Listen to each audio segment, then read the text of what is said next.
Again, we return now to our study of defending our faith through the science of apologetics. And we've been looking at the four alternatives to explaining reality as we encounter it now. We looked first of all at the possibility that everything is an illusion, and borrowing heavily from the arguments of René Descartes, we eliminated that option. Then we spent quite a bit of time looking at various theories of self-creation, all of which collapse by their own weight because they are at the center of their thinking irrational and anti-reason. We got rid of that one.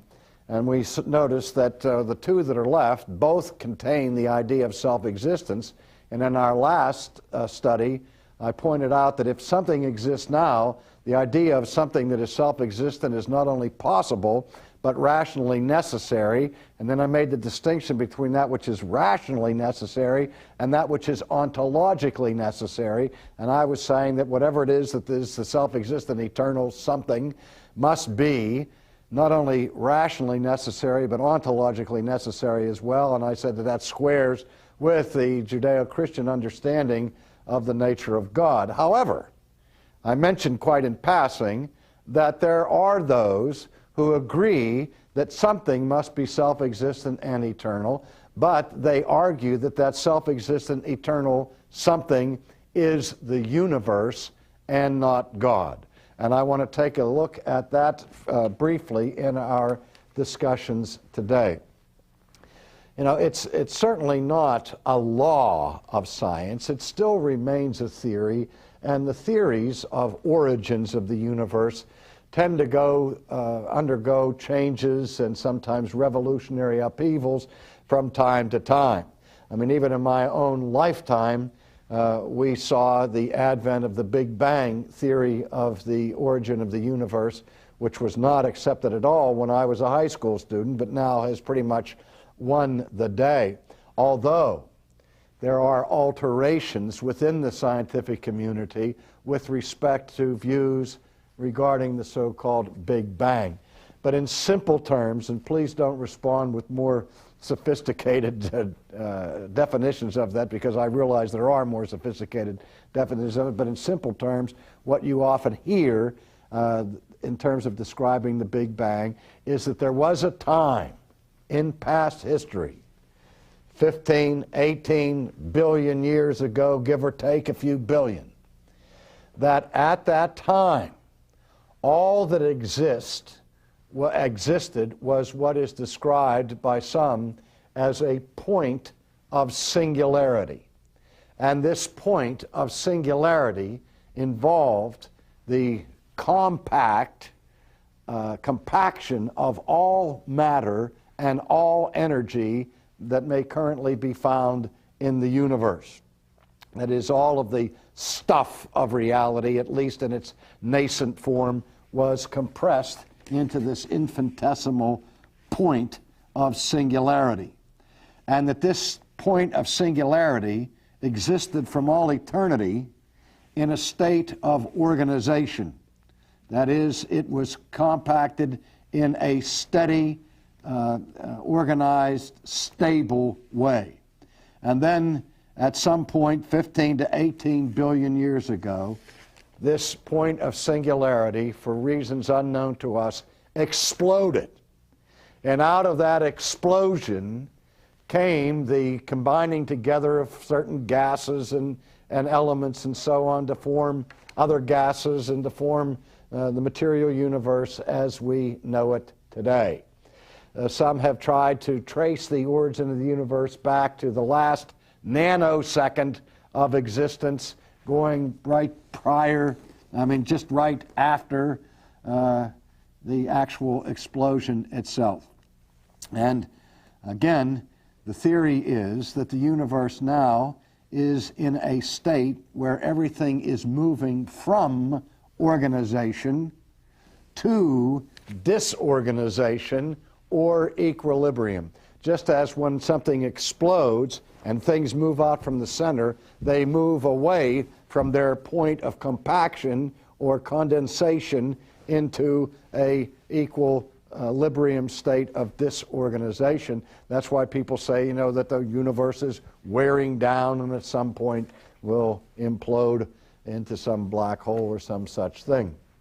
So the idea here is that at one time, whatever was in a state of organization.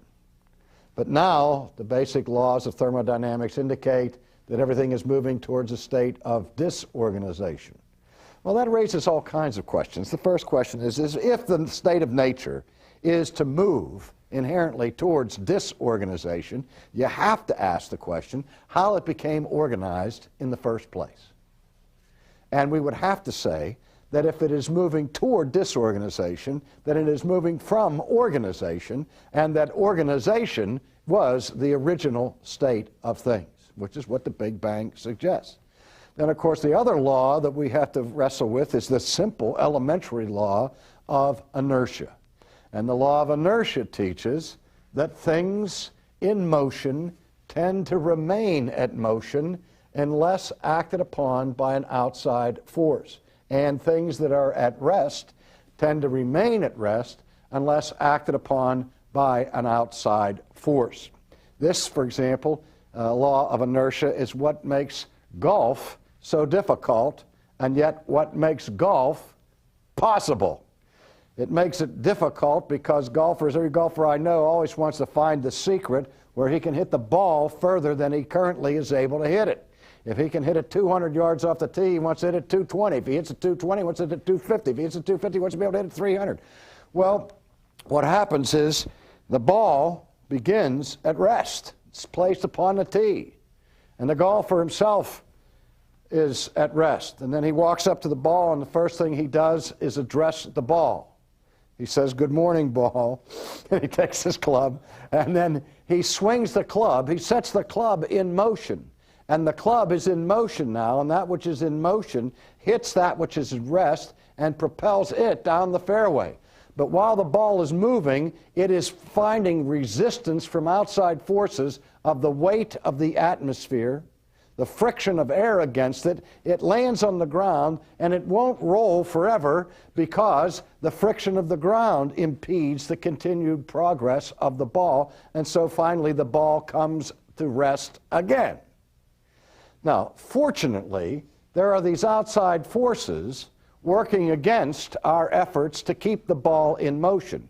Because if there were no outside forces and we set the golf ball in motion, the drive would go forever and it'd be the end of the game. You'd lose the ball and there'd be no way of scoring in the game at all. So there's a sense in which the outside forces, even though they are frustrating our efforts to hit the ball further, nevertheless, because they frustrate it to a finite degree, makes it possible for the game to be played.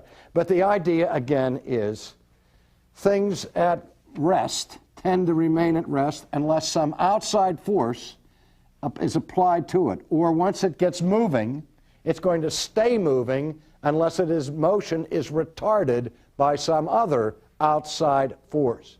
Now, the $64 million question about the Big Bang is what caused the bang. And I've heard all kinds of people say we don't need to answer that question. That goes beyond science, and that goes into the realm of philosophy or theology or religion or whatever. And I say, wait a minute. When you're going to give an explanation for all of reality, and you pin all of your hopes upon this concept of a Big Bang, why don't you answer the question, what causes the Big Bang? Scientific theory is innately concerned with matters of causality. And this is the big question of causality, on what causes the Big Bang. And it's a cop-out academically and intellectually to say, I'm not going to go there. If you're going to postulate this thesis for the origin of everything, then you're begging the question what it is that is the outside force that causes this monumental change in your little point of singularity, that causes this to move, to cause reality to change from the state of organization towards disorganization. Biblical Christianity has the answer to that readily available, that this is exactly what is involved in the doctrine of creation, that we have a self-existent eternal being who has the power of motion, who has the ability to move that which is not moving. That's what Aristotle understood in all antiquity when he talked about the unmoved mover. That he understood that there has to be an origin to motion. And that which has the origin of motion must have the power of motion within itself, just as it must have the power of being within itself. And that's why we attribute these attributes to God. But again, we've answered briefly that objection, but what about the idea that this matter that is compacted there in the Big Bang point of singularity, how about the matter itself or the energy itself being the self-existent eternal being? Because this is really what's assumed in materialism, that the universe itself is not 15 to 18 billion years old. Only the present motion of the universe goes back to that point in time, but actually the ingredients or the stuff of reality is eternal. And I'll say, well, what is it in the universe that is eternal? Is it this piece of chalk in its individuated form? Are my car keys in the individuated form? Is it the sun in its individuated form? Is it me as a person in my individuated form? And of course, materialists will say, don't be ridiculous. You know that those are all manufactured or things that came into being that previously did not exist. No, we're not saying that the sun is eternal. We're not saying that you are eternal. We're not saying that the chalk is eternal or that the car keys are eternal. We know that. And we know that in the material world, the chief characteristic of matter is its mutability, that it changes. And it changes from one state into another state, so that it is not stable eternally. And therefore, it is in process. It is in a state of becoming and not in a state of pure being. So anything that we find within the universe that is changing, that manifests contingency, that is dependent or derived from anything else, cannot be the ultimate core of being of the universe that we're describing here in terms of self-existent eternal something. But here's what the materialists will say. They will say, okay, we grant that this eraser or this piece of chalk is not the eternal reality that is self-existent, but it is made up of elements that are generated by a self-existent eternal something. But that this self-existent eternal something, contrary to you religious people, is not transcendent, but rather it is immanent. That is, you don't have to appeal to something above and beyond this world to account for this world. And I mean by the world, the universe. Because what Christianity teaches, what Judaism teaches, what Islam teaches, is that outside of the whole realm of the creaturely universe stands this self-existent eternal being that we call God, who is the creator of all things, and in him all things live and move and have their being. And so we say that one of the chief characteristics about God is that he transcends the universe. Now the materialist comes along and says, yes, I understand that there has to be something that is self-existent and eternal, that must have the power of being within itself. I don't want to retreat, as many of my colleagues do, to an idea of self-creation. I grant that that's absurd. So we have to have a self-existent eternal something, but I'm not going to grant to you, O Christian, that this self-existent eternal something is God, that he's a transcendent being. Rather, he is part of the universe, or it is part of the universe, or the sum total of the universe. But the sum total of the universe is, does that include this piece of chalk? Is this part of it? Well, if we're going to say it's the sum total of the universe, then we have to include this piece of chalk, and we know this piece of chalk is not self-existent and eternal, because this piece of chalk can disintegrate. I can break it in half. I can reduce it. I can change it. It goes through a process. Well, you say, right, its individuated particular existence right now is contingent and all that, but underlying it somehow is some universal or elemental pulsating force that is the cause of the existence that everything that is. And this is this little, as yet undiscovered core or pulsating center of universe that is self-existent and eternal. This is the part that accounts for the explosion of that point of singularity, and all of the power of being is compacted and compressed into this little point, and then everything else later on ultimately is generated through the power that comes from this pulsating source. Now notice I use the word here, generated. That's why the first book of the Old Testament is called Genesis, coming from the Greek word ganao, which means to be, to become, or to happen. To make something come into existence is to generate it, to cause it to be. So here we have this isolated, hidden, unknown point within the universe that is the pulsating core of all reality that generates everything from the beginning. And so the point is, there is no God who lives outside the universe, who's above and beyond the universe, but that this self-existent, eternal, generating power is part of the universe itself. That's the immanentistic view that's very popular in certain circles in science and in philosophy today, that yes, there is a self-existent, eternal power without which there can be nothing. But why do we say it has to be outside the universe? That's the challenge they come to us. Why do they say it has to transcend the universe? Why can't it be a part of the universe itself?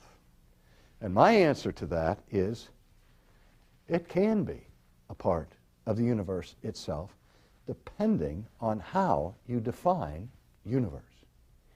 If you mean by universe, by the word universe, all that is, and if God is, then God would be subsumed under the term universe because it describes all that is. If you mean by universe the created universe, then obviously you can't subsume God into the meaning of the term universe, but you have to distinguish between God and the universe. And the distinction that we make in theology about God is that God transcends the universe. But what we mean, and this is critical that you get this, what we mean by transcendence is not a description of God's location. Transcendence is not a geographical description.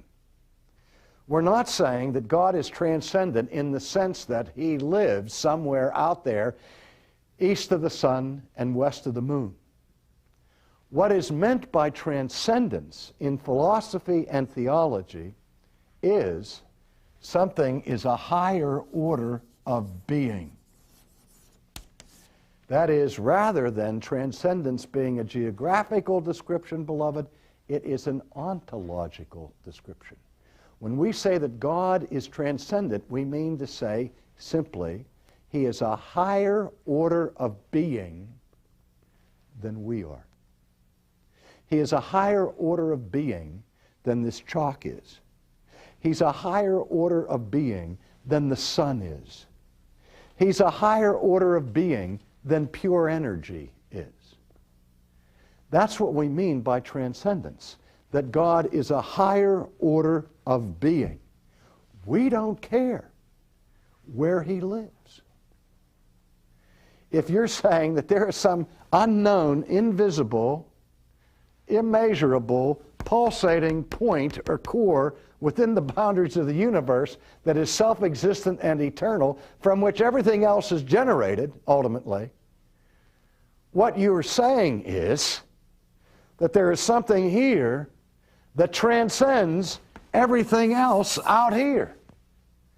Because you must distinguish between this being and all the derivative, dependent, derived, contingent things that are generated by and from it.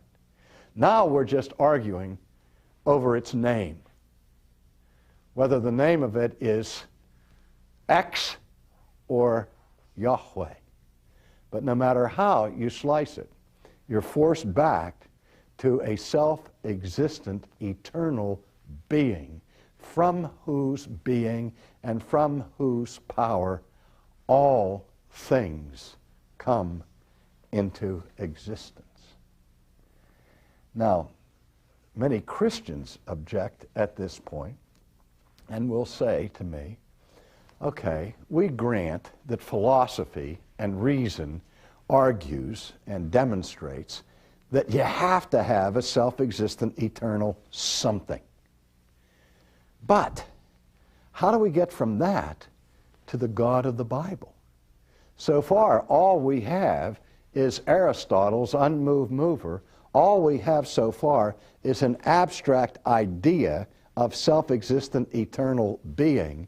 You haven't come yet to the God of the Bible. And what is the connection, it is raised, and it's a legitimate question, between the God of the Bible and the God of the philosophers? As you know, most of what I've been saying in the last several lectures about this question of the existence of God has been based more on philosophy than on biblical exegesis, and I grant that. And my burden that I have now for the Christian community will be a burden I will address in our next session about the relationship between the God of the philosophers and the God of the Bible.